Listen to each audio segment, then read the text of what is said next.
Well, howdy, folks. It is 12:01. Let's go ahead and get started today with our conversation. On behalf of Preservation Massachusetts, I'd like to welcome you to our preservation conversation this afternoon, MER 201, Defining Success. My name is Joe Ritter. I'm the Program and Advocacy Manager here with Preservation Massachusetts, and I'm glad all of you can join us today.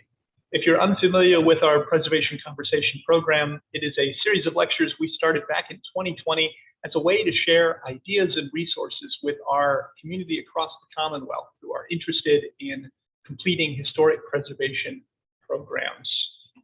And this is the second presentation we've had dealing with the Massachusetts Most Endangered Historic Resources Program, which is one of our key advocacy initiatives that we undertake every other year to advocate for and highlight endangered historic resources across the Commonwealth. So I'm glad you guys could all join. Last month, I hosted a very similar program where I went over details about the 2022 Most Endangered Program and its application process. If you're interested in taking a look at that, all of our preservation conversations are available on our website and on our YouTube channel. So feel free to take a look. Those are free to watch at your leisure.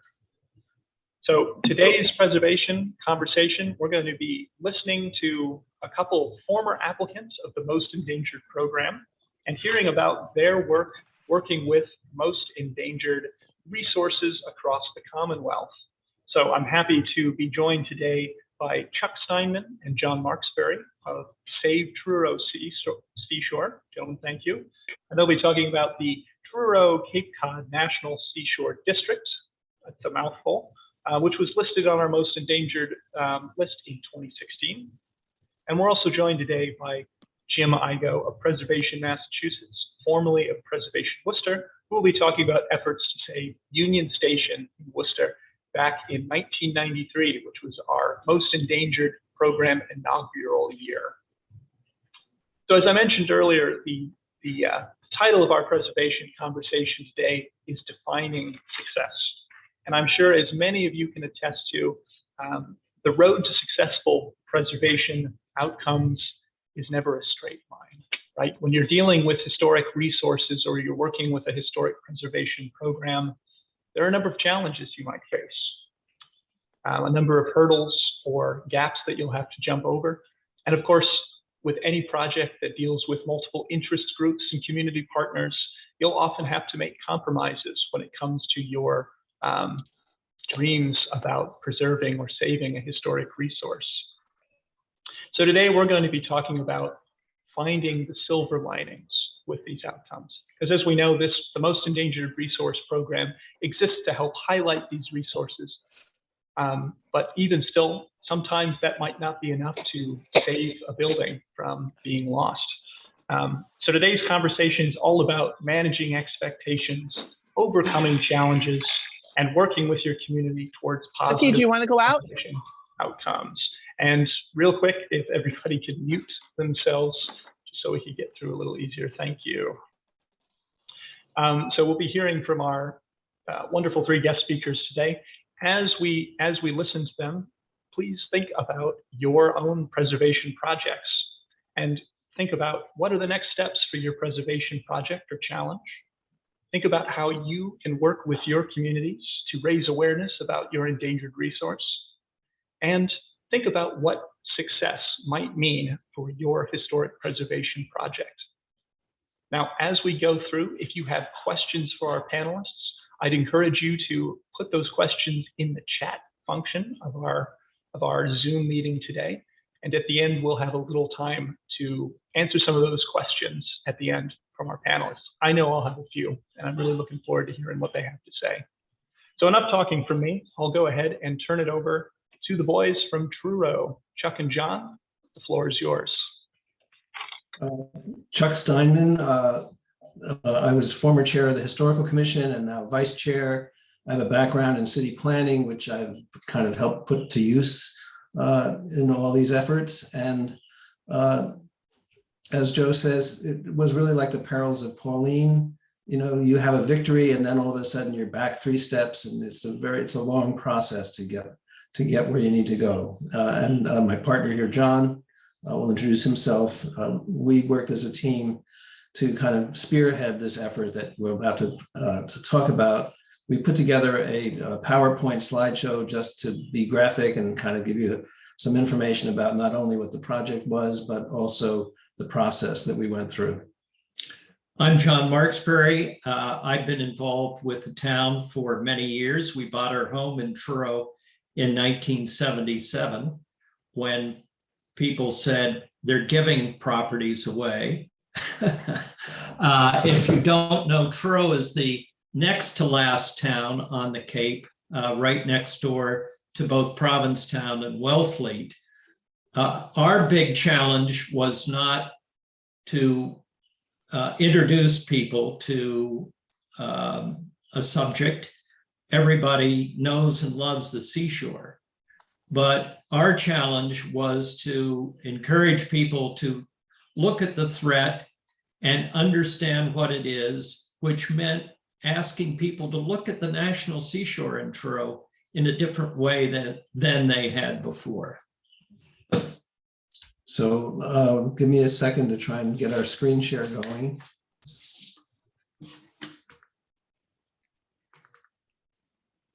There we go. All right, so this was kind of the title slide for our website, which we'll talk about. What got us going was the fact that residential development on the Cape was just growing exponentially, and recognizing that National Seashore was created in 1961 with the efforts of President Kennedy and some key people on the Cape to preserve the natural and historic values of a portion of the Cape for the inspiration and enjoyment of people all over the US. Each of the 6 towns on the seashore was required to adopt a seashore zoning district with special zoning. It limited land uses and changes to the natural landscape, and it established a 3-acre minimum lot size and then various standards for setbacks and the like. A lot of people associate the Cape Cod National Seashore with dunes, beautiful ocean waters, and miles of woodland. But fewer understand that one of the motivating factors when John Kennedy proposed a national seashore, that people were concerned about the Cape losing its Cape Cod character. The old towns were being bulldozed by new development. It was getting harder and harder to get a sense of what old Cape Cod was really all about. So that included the cultural landscape as much as the natural landscape. We had been sort of living in a fool's paradise after its creation because there were guidelines that the Department of the Interior put out, which presumably controlled the size one could build in the seashore or the size in which a current dwelling could be expanded. What is unique about the National Seashore at the time is that all the land had to be assembled. And this included hundreds of privately owned properties. If your house was in the seashore, the federal government paid you to acquire your land, but they also allowed you, if you had a home there, to continue to occupy this property, either for a specified period of years or in perpetuity. The guidelines were meant to control those situations where existing properties existed or where there were 3 acres on which to build a new property. Well, it turned out these guidelines were a paper tiger. Successfully in recent years, wealthy would-be landowners came into town and with clever lawyers were able to figure out that the guidelines did not have the force of law. They were just that, guidelines. You could adhere to them or not. However, the federal government had the power to take your property by eminent domain if you violated the guidelines. Catch 22, the federal government didn't have the money to pay current market rates for these now expensive properties. So there were approximately 96% of the developed properties were in Eastham, Wellfleet, and Truro. And there are about 600 privately owned residential properties in those towns, 200 of which or so were in Truro. Well, Wellfleet and Eastham had an exacted zoning bylaws to limit building size. And Truro over the years had tried many times to put in a size limit, but they made it town-wide. And one of our efforts was to say, no, let's just focus on the seashore, which everybody respects. And there are very, very few voters, like 7% of the town voters live in the seashore, whereas the rest of the voters, love the seashore.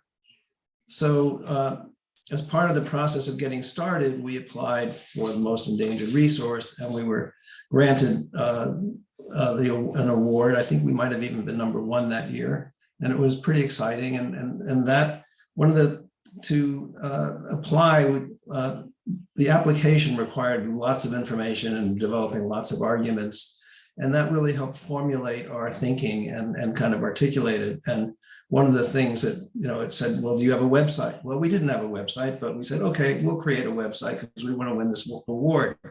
And so we created a website, and we had over 1,000 people visit it. There are 2,000 voters in Truro, so that's a significant number. And there were 1,800 visits. So you can see that at the website launch, right after the award, we had a peak, and then it was a lot of hard work and to get to town meeting, which was a year and a half away, and then again at town meeting, we had another peak of people looking at the website.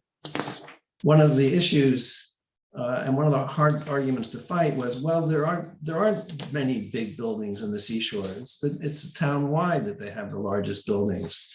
And we were, but then there were articles about how the people were vacating the Hamptons and heading to the Cape, and Truro being 70% rural, they were going to head for the seashore, and the historic houses in the seashore that were allowed to remain were going to be targets. And so it was a hard argument to kind of convince people that yes, the seashore is likely to be the next building site trend.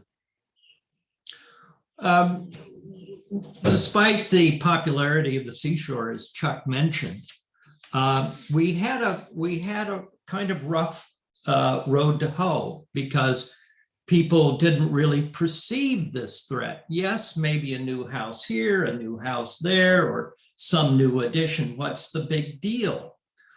Well, we were trying to look beyond what people were seeing at present to what lay on the horizon.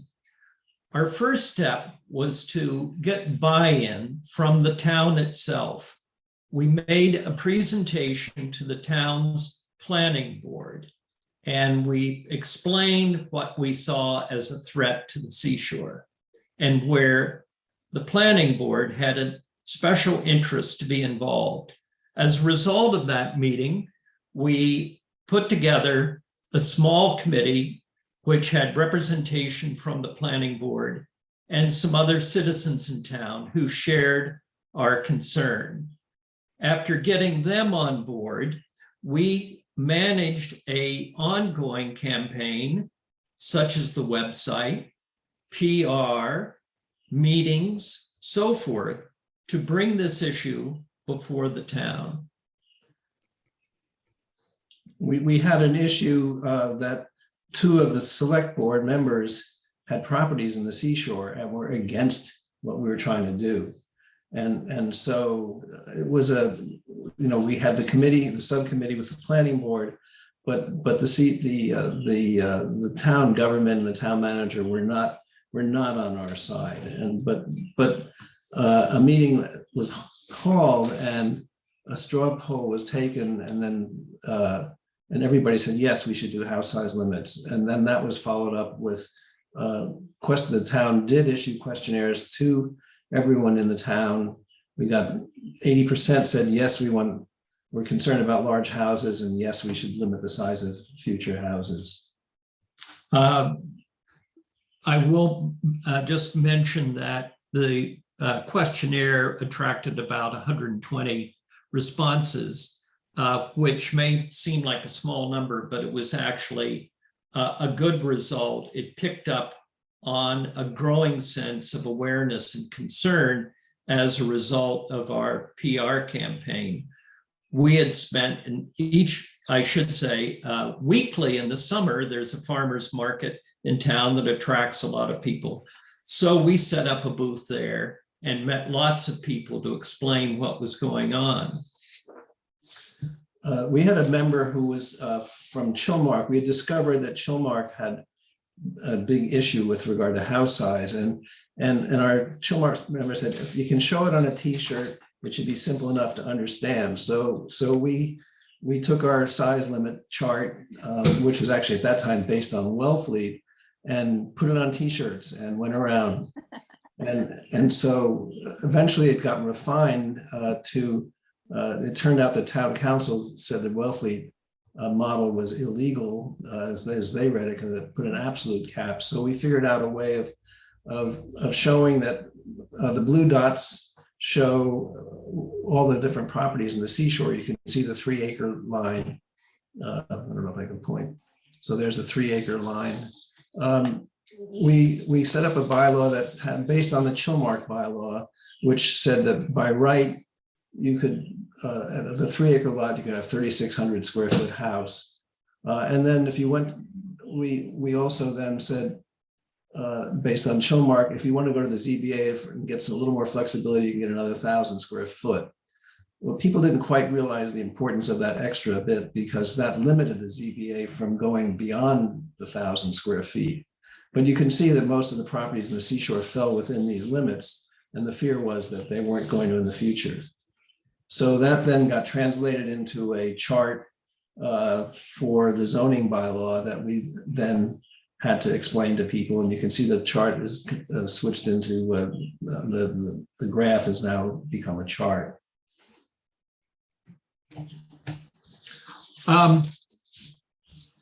Oftentimes in preservation campaigns, there may be a terrible picture that stirs up people's passions. A beautiful historic building is lying derelict and is falling to pieces, or a beautiful building, like in the case of Grand Central Station, was going to be knocked to the ground for a new development. We didn't have such a tool in our toolbox like our sister town, Wellfleet, which led the town to enact their zoning regulations. This was a house that was situated on a pristine sand dune. Originally, there was a small shack-like cabin on the site, but out of view facing the bay. This is along a stretch where acres of bay property within the National Seashore were pristine. Lo and behold, a character comes along. He uses the footprint of the old small cabin as a pretext for building a McMansion. It was not a bad looking house, but it was a disaster sitting on this dune, looming over the landscape. They used that to good effect. Unfortunately, we didn't have such a cause célèbre in our town, but we did our work by using what properties did exist to show them off as how far people can go. One house that already existed, not in the seashore, fortunately, but in the town of Truro outside the seashore, that was approaching 11,000 square feet, 3 times the size of the largest house in the seashore. So we went on a newspaper campaign. We recruited a famous naturalist in the area to write an editorial. I wrote an editorial. This, in turn, later on, led the newspaper to do its own editorial. We ran several articles in the newspaper. The house in the photograph also was a villain in that it was a wedding event site. And so it was a good target for us to highlight. Part of the campaign included ads that we ran in the local newspaper over several weeks leading up to town meeting. They would just be little tombstone quarter column ads that were cheap, but they each made a different statement about the threat. Then just the week before town meeting, we issued a political ad type endorsement of our effort with the names of many people in town, most of whom were prominent and their names were known.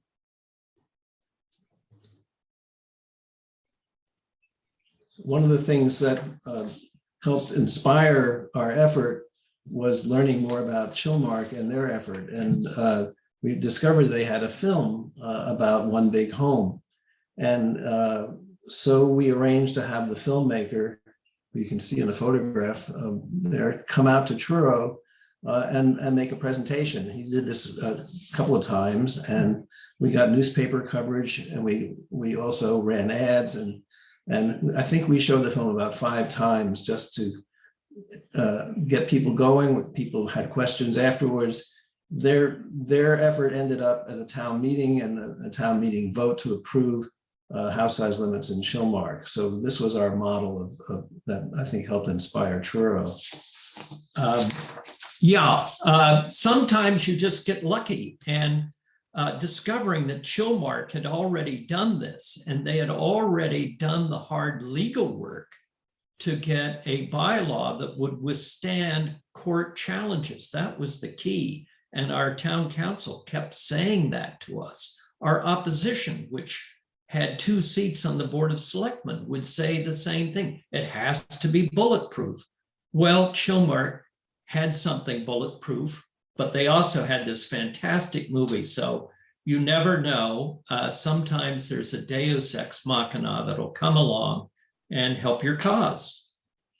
Well, and also I think one critical thing that we discovered is that you need to get the town council, if you're trying to write a zoning bylaw, you need to get the town council's engagement very early in the process. Another effort had been shot down at the last minute when town council reviews the town warrant. They say, oh no, you can't do that. So, we met with town council early. They said the Wellfleet model had problems. We then worked with them to get the Chilmark model going forward, and that kind of, so we had town council support as we headed into town meeting. We also did a whole bunch more of PR leading up to town meeting, and at the town meeting, there was a huge turnout. We were kind of shocked. We didn't know 2/3 of the people in the room. We're sitting, I don't know if we're somewhere right in here. And, but there was an overwhelming support for our effort, and it passed. A year and a half later, it was voted to go townwide with the effort. So that's kind of a nutshell of kind of what we did, and the use of media, the use of getting people engaged, and the involvement of working with the town agencies, and staying focused. I have a funny little story, very short, and then we'll turn it over back to Joe. We had 5 movie screenings, as Chuck mentioned, and people love movies, as you know. And in one of them, one of the selectmen who was adamant against this effort came to the screening, and afterwards almost threatened one of our planning board members with fisticuffs. So temperatures were rising amongst the opposition. And the other classic thing that happened as the town meeting, we had 6 people speaking for, 6 people speaking against. And just as our 2 key nemesis opponents, the town selectmen, were about to speak, the fire chief's girlfriend called the question and we voted without them ever getting to speak against it. Good planning. And then we went to celebrate at a local restaurant, not realizing she was our waitress. I think that's it for now, and then back to you, Joe. Well, thank you both, Chuck and John. A really unique and interesting historical resource we were happy to feature on our 2016 list. And as our audience can probably tell, historic preservation is always an interesting conversation, sometimes fraught with difficulties, fraught with opponents occasionally. I would encourage you all, if you're interested in pursuing any of your own historic preservation initiatives or projects, please abstain from participating in fisticuffs with your opponents. But ultimately, that will be your call. So thank you, gentlemen, for your presentation. I'd like now to turn it over to Jim Igo, who will present on Union Station. So let me quickly share my screen here for Jim. Thank you. All right. Thanks, Joe. Thank you. Okay, so the second part of the conversations today, I'm going to talk a little bit about Union Station in Worcester. And 2 points that I want to make before I kind of get into my conversation are most of what I'm going to talk about, and most of what happened occurred in the 1990s. So we're going back a few years. So my memory of some of this is become somewhat difficult, although I did go back and do a little bit of research. The second part, the second thing I would like to share and say is that most of my conversation is about the most endangered program, and I want to make it very, very clear that had Union Station not been listed on Preservation Massachusetts Most Endangered list in 1993, and then again at Preservation Worcester in 1995, Union Station in Worcester would most likely have been demolished in the mid-90s. The city really didn't fully understand the significance. The MBTA wasn't doing much, and I'm going to get into that in just a second. So Union Station was listed in 1993. It was the first year the Preservation Massachusetts, at that time it was called Historic Massachusetts Incorporated, utilized the most endangered list for statewide. I personally wasn't involved with Preservation Massachusetts or Preservation Worcester at the time, but as a Worcester person, I knew the situation with Union Station, and I knew how very endangered it actually was. So you can see the station was constructed in 1911 in French Renaissance style. It closed to the public in '72, although the last train left Worcester Union Station in 1964. So there were a lot of years where where Union Station was abandoned. And Joe, you might show a couple of the older pictures of Union Station. And as you can see, it had twin towers. And was at one time considered one of the most beautiful buildings in Massachusetts. But it was finally boarded up in 1972. And you're looking at images of what the station looked like in the 1990s. And I think the city at the time really believed that it should be demolished, that it structurally wasn't sound. And the opinion of the city is that it had little or no function because there were no trains, and it was very obsolete. And so 20 years passed, and it just deteriorated further. A couple of interesting points. In 1914, there were 100 trains that stopped at Union Station. And during World War II, there were 10,000 passengers who passed through the station on a daily basis, and 140 trains were leaving the station again on a daily basis. So it was a very, very busy station. But when the Mass Pike opened in 1955, I think, you know, people realized that it was the automobile, it wasn't the trains. And what was the reason to, you know, to keep a big train station? So when everyone thought that it was obsolete, the 1993 listing on the statewide most endangered list never moved the city to want to spend monies to restore the station unless there was a clear reuse. And at that time, and I have to say, in the city of Worcester, historic preservation wasn't a high priority. So this what was an absolutely beautiful building, not much was paid attention to it. So I became the executive director of Preservation Worcester in 1995. And I took a page from Preservation Massachusetts and the Providence Preservation Society in creating a most endangered program for the city of Worcester. And I did that. I did that for several reasons. We wanted to highlight, again, from on a local standpoint, the seriousness and significance of Union Station.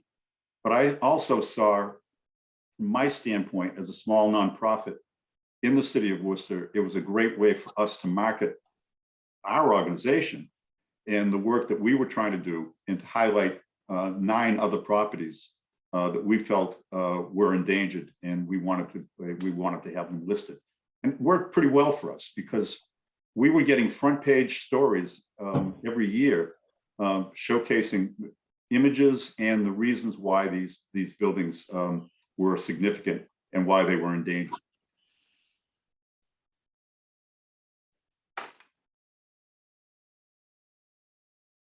So we did continue to have some successes with our most endangered program in Worcester.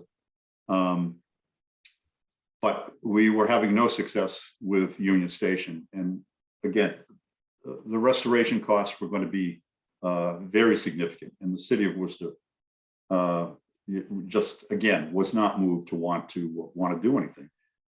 And by the mid-1990s, we were really concerned that the city was going to demolish the station and build some kind of a little small station that they could use to go along the way. But a couple of things did happen. In 1996-97, I became aware of something called the Intermodal Surplus Transportation Act of 1991. And it was known affectionately as ICE-T. And it basically authorized funds for highways and for mass transit programs. So the MBTA was beginning to do some commuter access from Boston to Worcester, but it came up short of Union Station because of, as you can see, the condition of what the station was like. So, and I'm a little bit unclear, but myself and I think one other person went and visited with our Worcester congressman and explained what we knew about the ICE-T program, and suggested that it might be something that would fit well with perhaps restoring Union Station or utilizing or reutilizing Union Station. So to make a long story short, Worcester was awarded $23 million for the station, not so much to be used for the restoration, but to be used to build new platforms in the rear, and 9 sets of rail track. And at that point, the city really took notice of what was going on. They purchased the station. It had been owned by a number of private owners who were never able to do anything with it. So the decision was made that the station should be restored, and the total cost of the station, and you can move some pictures if you want, Joe. The total cost of the restoration of the station, along with all the intermodal work that was done, turned out to be approximately $33 million.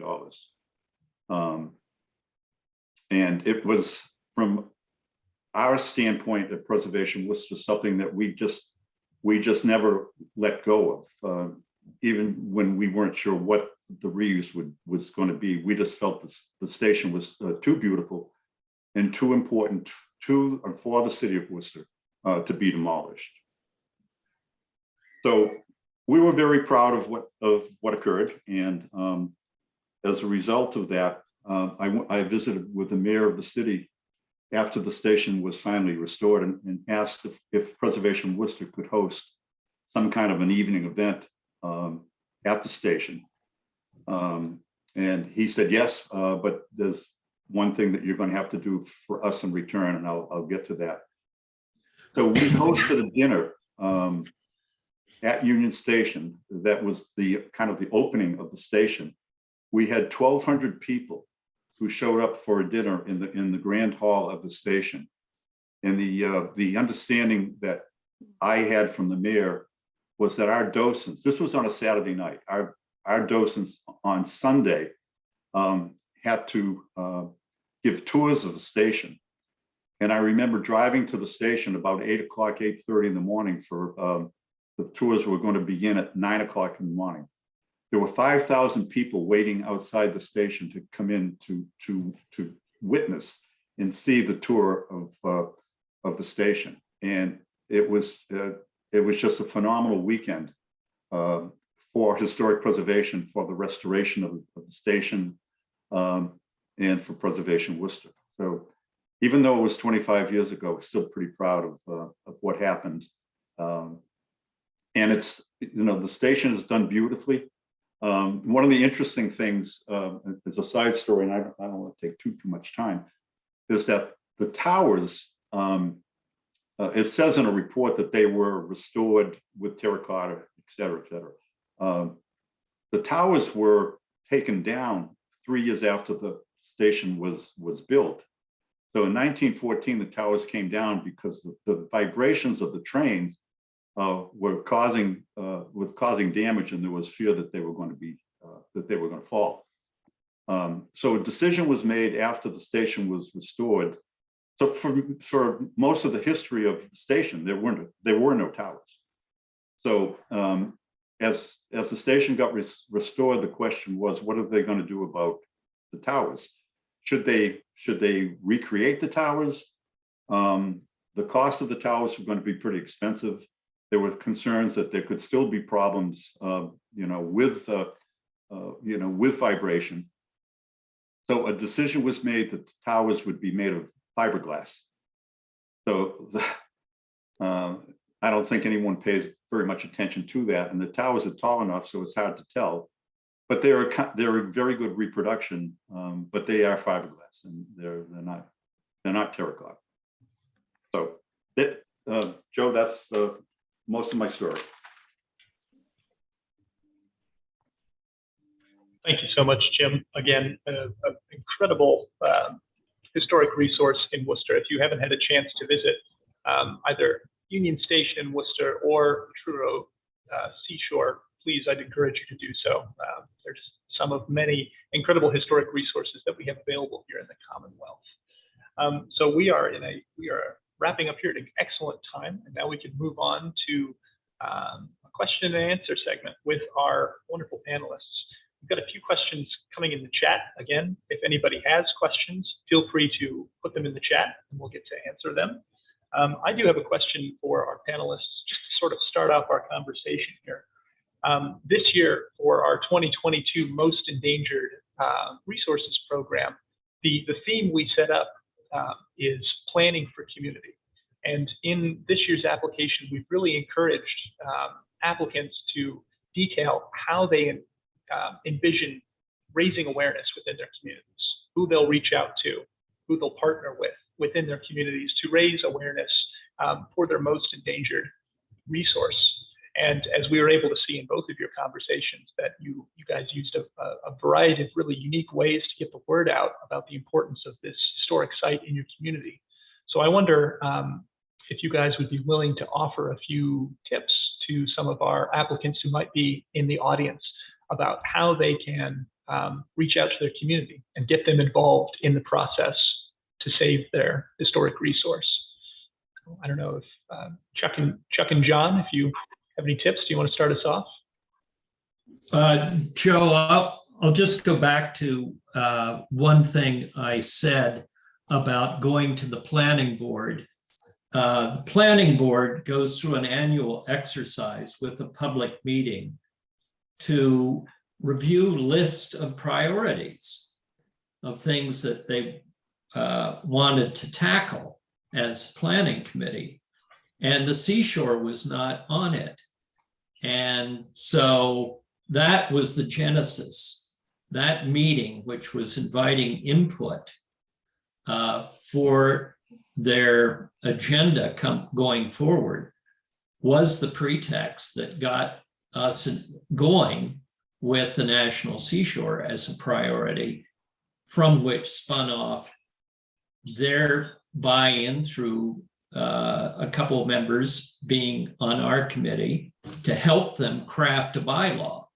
So that was a big service to one of the most important boards in the town. And as Chuck mentioned, after our victory, the town itself decided to adopt building limits in the rest of the town. And I don't know if we mentioned this effort to try and restrict house sizes had gone as far back as 15 years before 2016 with no success. I'd like to add to that very early on in the process, I guess there was we're coming on to an anniversary of the National Seashore. And so John said, well, it's time we try to deal with this issue of house size. And so very early on in the process, John wrote a letter to the newspaper. And I said, gee, it's just, this is way too soon to start getting the newspapers involved. We haven't done any thinking about it. But he did anyway. And so that was the beginning of our working with the press. And then getting reporters who, having a local newspaper, that's where they get their gossip. That's what people read in a small town. We're only 2,000 voters in this town. It's the most rural town on the Cape. But getting the local papers involved, we each, worked with different reporters. At town meeting, I was texting one of the reporters and she said, I'm there. Yep, I know you won. So, having a rapport with the press is very important. And even now, there's an effort for some affordable housing, and the proponents of that housing have a very good relationship with the local newspaper. And so I think that is a key thing. And then part of building that relationship with the paper was running ads. They always like having a little bit of support of their efforts. So, and then just meetings, endless meetings, and again, the perils of Pauline, you'd go to a meeting and you'd think you're finished and then you'd go back and start all over again. So you have to have fortitude. Well said. Yeah. Excellent. So, Joe? Yeah. Can I respond also? Please, more the merrier. And let me begin by saying, I know the work that you're doing with MERs now, and how much more sophisticated things are than they were when I was at Preservation Worcester back in the 90s. And I think every year things get a little better and what have you. But for us at Preservation Worcester in the mid 90s, and I go a lot with what Chuck and John are saying, the educational aspect of being able to get information about a particular property or properties out into the local newspaper, I think is huge. It educates people who read the papers, and people read newspapers, but I think it also builds community support. And we found that, unless we had community support, even in a city like Worcester, things weren't going to go anywhere. So we had great success, and we had a couple of reporters who really liked what we were doing, and they carried the narratives that we were providing, and and when things happened, they would showcase the successes that we had. Not that we didn't have some failures, but it did help build a lot of community support, and I think it was done through education. A lot of it was done through education. Yeah, you have to write press releases. Yes, you do. You do most of the work, Chuck. That's what you do. Yeah, we did the work for the planning board, and the planning board was just, their day-to-day weekly reviews of a gazillion projects. But we had a couple of committed members, and we did the work. Our team, drafted the bylaw, did all of the legwork, did the promotions, help with the questionnaire, stuff like that. Yep, I think as our guest speakers have illustrated here, applying for the most endangered resource program is very helpful for a lot of projects, as I would hopefully attest to. But it's not the only step of the process, and there's a lot of legwork and a lot of groundwork and thinking that you'll have to do on the ground to ensure that your historic endangered resource meets the outcomes that you're hoping to achieve. So all excellent points, gentlemen. Let's see, take a look here at the chat. We have a couple questions here, specifically for the gentleman from Truro. I have a question here. How difficult was it to move from setting the limits in the Seashore District to setting the limits town-wide? Well, that's an interesting question. We during our process, everyone kept saying, well, you really need to go town-wide, and we knew that was a killer, that would kill us. So that was suggested by the opposition. Yes. So we just stuck to our guns. We were not going to let us go town-wide. We got it passed for the Seashore. And then there were people on the planning board who were part of our team who said, well, everybody said it should go town-wide. Let's take them for their word. And so there started being meetings. At that point, John thought it would never happen. He sort of bowed out, and I stuck with it. But at the same time, there was marijuana had been legalized in the state, and if a town voted for marijuana, if the members of a town voted to legalize marijuana in the state, you probably didn't realize this, that it meant that you could have marijuana growth in stores in your town. And so there was an effort to start coming up with a zoning bylaw for marijuana facilities. And so we were working on the house size bylaw and discovered that marijuana facilities could be, 10,000 square foot steel buildings and huge greenhouses.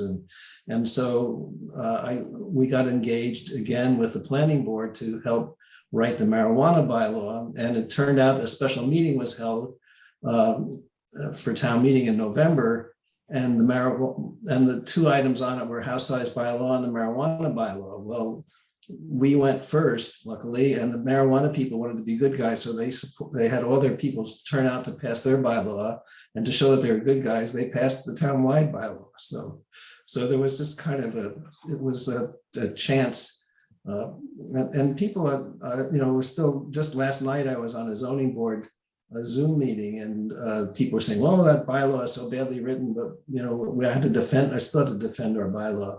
But it still holds, and people are using it, and it's working town-wide as well as in the Seashore. Of course, it has a bigger impact town-wide because that's 70% of the town. Well, it also our campaign had raised the level of awareness of the problem. The problem being very rich people were now coming to Truro, paying cash for the property, tearing the house down if it had a water view, and putting up a very large house. This happened in Chilmark. So the specter of McMansions at that time was beginning to take hold locally as well as nationally. So I think people's interest had been stirred by this national trend that was beginning to affect our small town. Excellent, thank you. It looks like we have time for a couple more questions here. We've got another one for Truro here. Question is, Truro has summer residents who voted elsewhere. Did you need their support as well? And wouldn't they become your staunchest supporters? Well, they were supporters, but they don't have a vote at town meeting. And so we were really trying to deal with voters. Thank you for that question, because we did reach out to part-timers. We live in Truro on a part-time basis, but we're here enough that we decided that we could vote in Truro, not Boston, where we lived and worked. So we changed our voting registration to here, and we encouraged a number of part-timers to do that. So I don't, in the scheme of things, how much of an impact that had, I don't know, but there were people who did do that. The other thing, I don't know if we pointed it out, but the Seashore is 70% of the town, but the number of voters living in the Seashore is minuscule. 7%. 7%. So a lot of people felt that you're not going to have people opposing it to any extent in the impacted area. All the other voters were not going to be affected, but they would just benefit from it. They would benefit from it. But the part-timer, there are some real issues between part-timers, and especially as it relates to money issues, because 60–70% of the homeowners are part-timers, only 2,000 voters. So basically the voters are subsidized, the local voters are subsidized by the part-timers, because most of the part-time, it's also based on water views and where the property is located. So some of the more expensive properties have much higher property taxes. But I think their support was probably helpful. All right. Well, thank you everyone for your wonderful questions of our gentlemen here, our guest speakers. We're running short on time here, so if anybody has any further questions for Chuck or John or Jim about their respective most endangered projects, feel free to send those questions to me, and I will gladly put you in contact with our speakers. Now, in an effort to get you out relatively on time here, I do want to make a couple final points here very quickly. So I've shared my screen here with, let me get to the screen, there we are. Sharing a couple important dates with the 2022 Most Endangered Program. So we are currently accepting nomination applications through our website at preservationmassachusetts.org/MER. If you are interested in submitting an application to this year's Most Endangered list, please submit your applications by August 31st. And the public announcement of the 2022 Most Endangered list will be announced in November as part of our Most Endangered Historic Resources Month. Again, if you have more questions about the application process or the Most Endangered process in general, please refer to our original preservation conversation we had posted in May. Again, that's available on our YouTube channel and on our website. We also have 2 more preservation conversations coming up in the next 2 months. Our next conversation will be held in July, and that will be our 3rd preservation conversation talking about themes of most endangered programming. And that will be entitled Planning for the Future. And this will be, again, broadening your minds about how you can utilize the resources available to you to ensure positive outcomes for your most endangered resource. Specifically, we'll be able to hear from practitioners of the historic preservation field who will be discussing how to create a preservation business plan for your historic resources. Again, that will be held in July. We'll have registration up for that on our website in the next couple of weeks. And then in August, we'll be hosting another preservation conversation about storytelling and how that relates to preservation. Specifically, how to talk about preservation and make it interesting for people who don't know anything about historic preservation. And we'll be partnering with our friends at the Preservation Trust of Vermont to have that conversation. So again, things to look forward to. Registration for both of those events will be available on our website in the coming weeks. If you have any further questions about the Most Endangered program or how Preservation Massachusetts can help you with a historic preservation project, feel free to reach out to our staff. My contact information, my email is on the screen now. I'm happy to answer any questions you might have. Now, before we go really quick, this conversation is being recorded and will be available on our website in the next couple of days. All of the registrants for this preservation conversation will also receive a link to the recording. We will also be sending out a survey at the end in the next couple of days about these conversations. We'd really encourage you guys to take a look at that and give us your feedback about this, this format, if you like it, further conversations you'd like us to have on this channel. So on behalf of our speakers, thank you again to Chuck, to John, and to Jim for donating your time. On behalf of Preservation Massachusetts, thank you all so much for joining us today. Have a nice afternoon.